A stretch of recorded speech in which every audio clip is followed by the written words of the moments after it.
Want to see how I went from this to this? In the last episode, I showed the assembly process for a massive 10-foot corner enclosure I got from Apex Reptile for Anu, my Mexican Black Kingsnake. But just putting it together was not the end of my plans. I decided to use it as my first attempt at building a DIY naturalistic backgroundscape. Now, I'm a perfectionist and have ADHD, so this was a pretty insane undertaking for me, especially considering the sheer size of the thing. But what I learned before and during the process might help you if you're interested in doing one yourself, even if it's on a smaller scale. So to get some tips and to see how it all came together, keep watching and let's slither on into it. I started by getting 2 thicknesses of NGX foam board. I used a serrated knife to rough up one side of the board first, and then did a light coat of dry lock because I learned that the adhesive would stick better that way.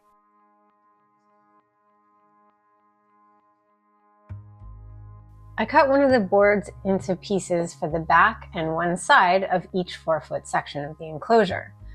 Fit testing first to make sure they'd work and to figure out where I wanted them to land. Although measured twice, cut once is not always my forte. But that's what fit testing is for. I then started mapping out where I wanted ledges built. I made a cardboard mock-up for the largest ones so I could get a better sense of how things would be arranged and approximately how big to cut the foam. Before doing any permanent work, I arranged them temporarily with blocks. The foam doesn't need to be exact because you're going to cut it down with a hot knife later.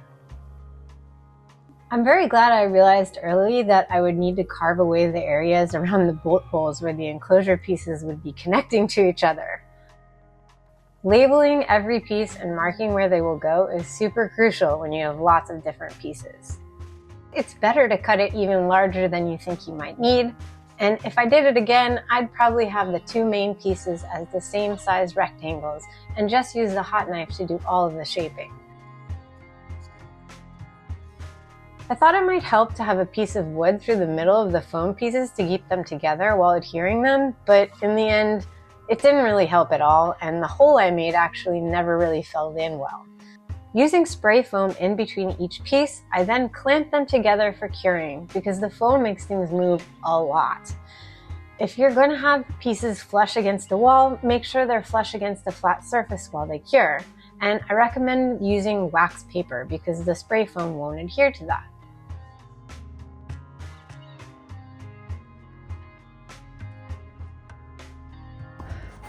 That was harder than I thought. Race against time. Well, every piece that you put in place just right starts just moving with the foam. And it's messy and sticky and yeah, fun. Next, it was time to start shaping the background pieces, starting with the areas for the bolt holes so I wouldn't forget.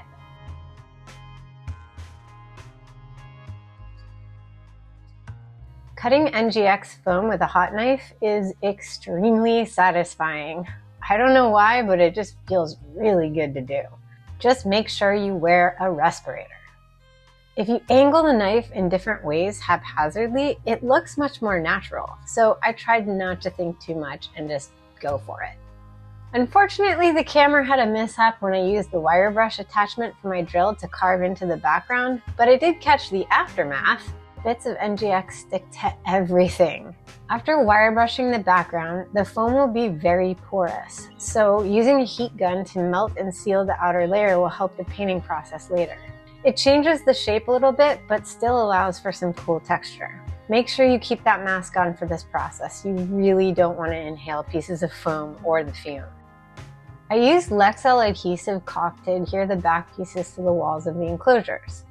I had done another fit test before this and marked the back walls where I wanted them to go so I didn't have to guess and risk smearing the adhesive all over the walls. I put them in and used braces and blocks to hold them in place.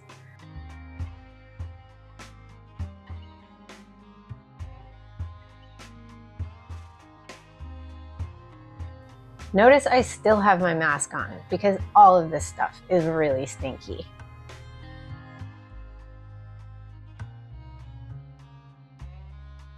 I was a bit worried my braces wouldn't hold up, so I used some painter's tape for extra hold, and then I let them cure overnight.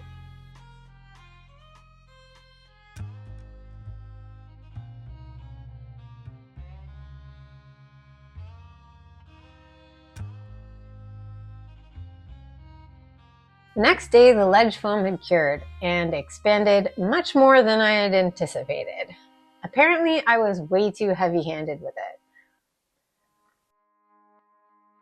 The biggest one, I decided I'd mostly carve in place, so I went ahead and used spray foam to put it in. You need to work fast and make sure you weigh down and brace everything really well because it will move. Also, the spray foam doesn't always seem to fill all the gaps evenly, and it keeps coming out of the can while you work, so it just gets everywhere. I made the mistake of leaving the enclosure doors attached for this process, and some spray foam dripped on one of them and ruined the surface. I'm pretty bummed about that, so I've decided I officially hate spray foam. I eventually took both doors off just to be safe and used wax paper where I put the can down as I worked. I wish I hadn't used as much spray foam as I did on this first one. The spray foam just kind of looks weird once it's cured, and it's really unpredictable. I went ahead and used it to fill in the corners and edges, but I didn't understand that I was using way more than I needed. You can use a serrated knife or just use your fingers to cut it down a bit. The problem is that when you do this, it's extremely porous and will eat up a ton of paint later. Use as little as possible to start with. It also does not cut well with a hot knife. I tried as much as I could, but it's a totally different experience. You have to kind of saw it while you cut, and it doesn't have that buttery feel that cutting NGX does. I really regretted using it to build out my ledges.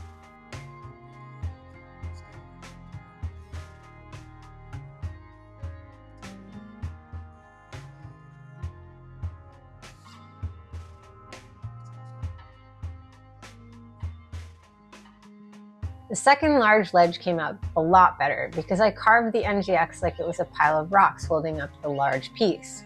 This allowed me to make an area that she could actually go behind once it was in the enclosure and looked much more natural.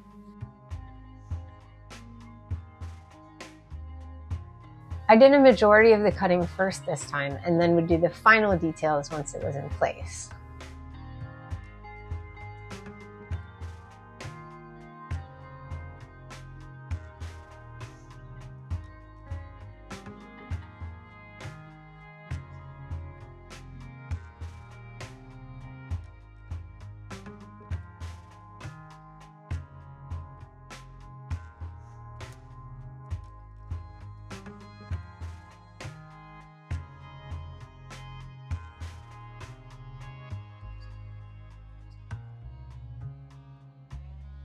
This corner was my biggest regret. It was way too much spray foam to put in one place.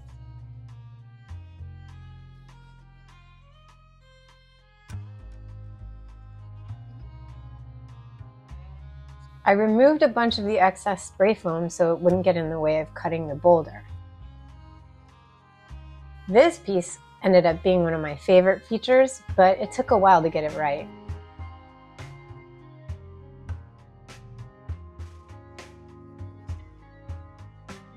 I was so annoyed with the foam that I ended up just connecting the two boulder layers with glue, but there ended up being big gaps between them. Regretting all the spray foam I used, I ended up spending hours cutting it away and ending up with a surface I really didn't like, and the spray foam pieces are sticky, so have a shop vac on hand to do cleanup as you go. Next time, I just use 2 pieces of NGX the same size and use the hot knife to cut them into the desired shape.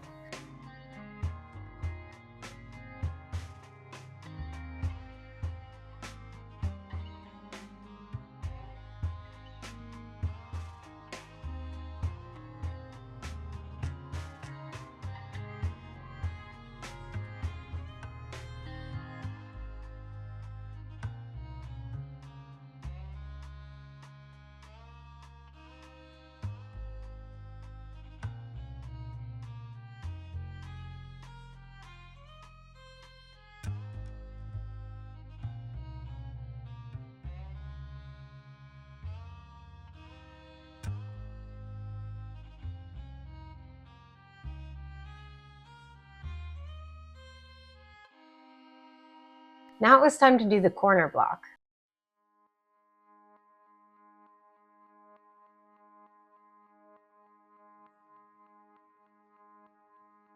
I decided I wouldn't do the back walls in foam, but simply do an elevated rock instead. This was my husband's idea, and it was a good one that saved me a lot of time. The walls wouldn't have texture, but I had other plans for them.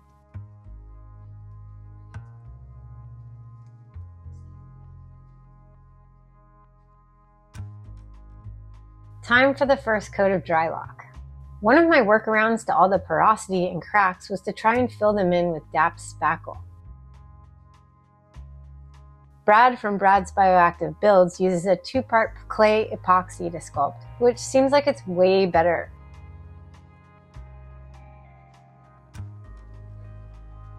I decided to turn the enclosure upside down to start and made sure to cover the ceilings with plastic because I wanted them to stay white. I figured it might be easier to get to the difficult to reach places if I started upside down. You should always do a dark color first and then lighter coats on top to get the depth and shading with lighter colors, applying it very heavily to try and get a solid coat. I quickly realized that one coat, or even two, wouldn't get in all of the cracks and crevices. This first color took days. Make sure you have lots of different sizes and types of brushes to use, especially for this first coat. One brush will not reach everything.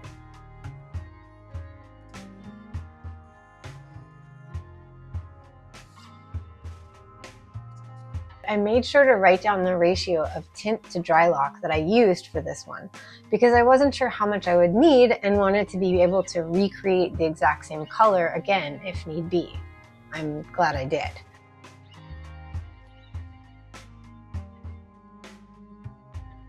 Once I got a decent first or really second or third coat, I flipped the enclosures back up right to reveal all the places I'd missed and went at that base color again for another day or two.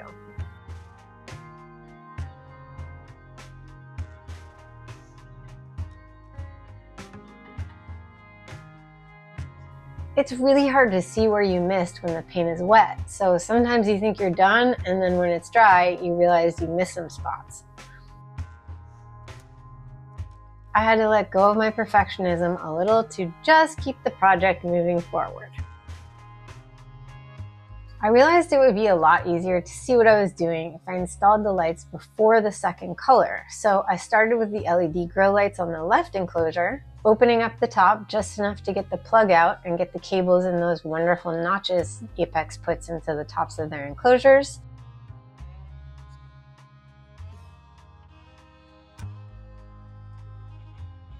On the right side, I installed the luminized UVB bulb. I made sure to angle the bulb so that the level of UVB would be spread out across the enclosure so that Anu can bask closer to it or farther away from it as she pleases. Since I had to open the top for the UVB plug, I went ahead and installed the heat fixture at the same time, although this did make it harder to paint later. And of course, the lights revealed more spots I had missed with the first color. For the second color, I made sure to take those ratios down again just in case I needed the color match. But since this was a lighter coat, I needed way less paint overall. The key to getting a nice amount of depth is dry brushing, so you want less paint on the brush to just hit the highlights of the hardscape. It took me a bit before I really got the hang of it, but because you don't want a lot of paint on your brush at one time, it does take quite a while.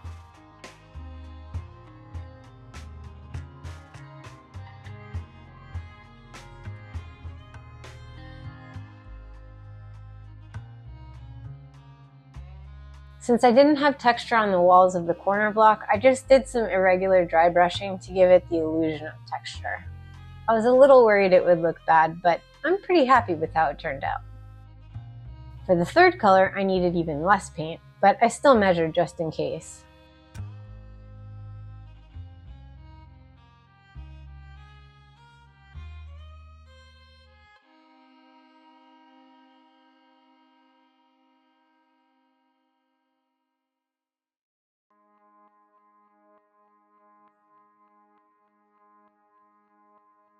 The LED lights are much warmer than the UVB, so the two sides look a little different from each other, but it's not a big deal because they're going to be perpendicular to each other. As you can see, that corner I filled with spray foam just expanded into a giant round bubble. Thought about cutting it away, but got lazy. It's the biggest regret I have about this whole design.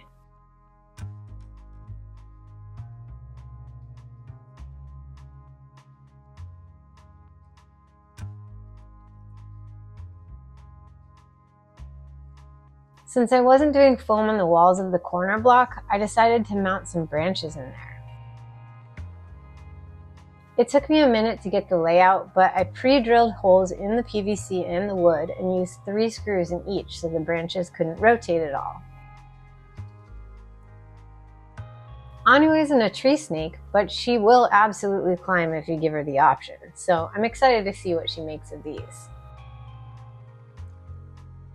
I really like how it looks.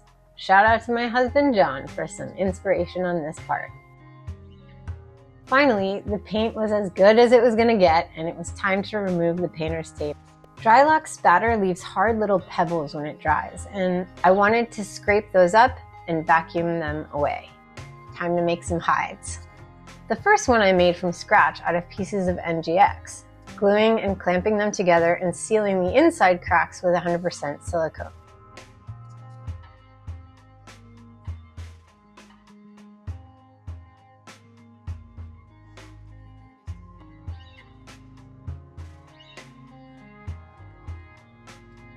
Because I hadn't used spray foam, there were some cracks, but I ended up letting the cracks be for the most part. Rocks have cracks, right? The second hide I made by using a store-bought plastic hide and covering it with spray foam. I'll never do that again. It just kind of looks like a pile of mush. To make it fit in the spot I wanted it, I ended up having to carve it up and deal with that whole porosity issue again. Yeah, not a fan of spray foam.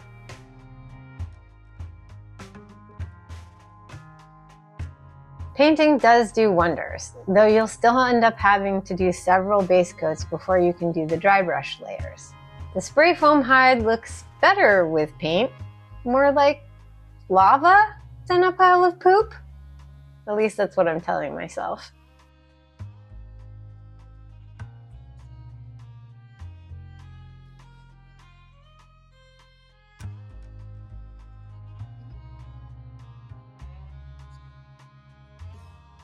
I was surprised to find that the UVB was heating the enclosure and that the ledge closest to it was a couple degrees over the basking temp I was going to create with the heat lamp. After consulting with a knowledgeable friend, shout out to Roy from Wellspring Herpetoculture, I decided I wouldn't use a deep heat projector after all and might use that heat fixture for a halogen basking bulb that just turns on for an hour every morning.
Anu, already?